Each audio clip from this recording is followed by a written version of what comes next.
अच्छा, कानून की ज़ुबान इतनी ज़्यादा मुश्किल क्यों होती है कि होती तो अंग्रेज़ी ही है, लेकिन ऐसी टर्मिनोलॉजीज़ यूज़ होती हैं कि एक आम अंग्रेज़ी बोलने वाला, समझने वाला शख्स भी उसे समझ नहीं पा रहा होता। कुछ लोगों का तो ये कहना है कि शायद वकीलों ने इसको इस तरह से डिज़ाइन करवाया हुआ है कि एक आम आदमी समझ ही ना सके और उसे वकील की ज़रूरत पड़े और वकीलों की दुकानें चलती रहें। आइए जानते हैं कि हकीकत क्या है। हकीकत मैं समझाता हूँ आपको एक एग्जांपल से। मेरे पास अक्सर कॉल्स, मैसेजेस आते हैं, डीएम्स करते हैं लोग या कॉल कर लेते हैं कि जनाब हमें एफआईआर करानी है, और ये ऐसे लोग होते हैं जिनका रिसेंटली ब्रेकअप हुआ होता है और उन्हें लग रहा होता है कि उनका भरोसा तोड़ा गया है। वो कहते हैं कि जनाब भरोसा तोड़ने पे एफआईआर करानी है। अब मैं उनसे समझाने की कोशिश करता हूँ, वो कहते हैं नहीं, पाकिस्तान पिनल कोड में हमने गूगल किया था, एक प्रोविज़न है जिस जो कहती है क्रिमिनल ब्रीच ऑफ ट्रस्ट एक जुर्म है।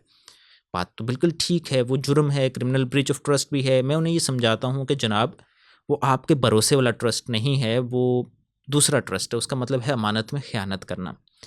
आपके भरोसा टूटने पे मुझे दिल से दुःख हुआ, लेकिन वो प्रोविज़न एटलीस्ट उस पे नहीं लग सकती। तो यहाँ पे इस एग्ज़ाम्पल को समझाने का, इस एग्ज़ाम्पल को देने का मतलब ये है कि कानून की ज़ुबान में कुछ ऐसे अल्फ़ाज़ जो आम ज़ुबान में भी इस्तेमाल होते हैं, लेकिन कानून की ज़ुबान में वो अलग मायने उनके होते हैं। अब उन्हें चेंज क्यों नहीं किया जा सकता? मुश्किल टर्मिनोलॉजीज़ हमने रखनी ही क्यों हैं? देखें, ये वकला को भी बड़ी मुश्किल पेश आती है सीखने में, लेकिन रखना इसलिए ज़रूरी है कि वो सिर्फ़ एक वर्ड नहीं होता, उस पे कई सौ साल की जूरिस्प्रूडेंस होती है। अब जो वर्ड है क्रिमिनल ब्रीच ऑफ ट्रस्ट, इसे छेड़-छाड़ करके हटाया जाए, कोई और अल्फ़ाज़ उस पे लाए जाएँ, टर्म्स, फ्रेज़ कुछ भी लाया जाए जो आम आदमी को समझाने के लिए कर दिया जाए। लेकिन उससे अनसर्टेनिटी बहुत ज़्यादा बढ़ेगी, क्योंकि जो वर्ड है ट्रस्ट, ये सेट वर्ड है। अब ये कई सौ साल में डिफ़ाइन होके, ये रिफ़ाइन होके ये वर्ड आया है। बहुत सारे वर्ड्स ट्राई किए गए होंगे, लेकिन मोस्ट कंप्लीट वर्ड यही है।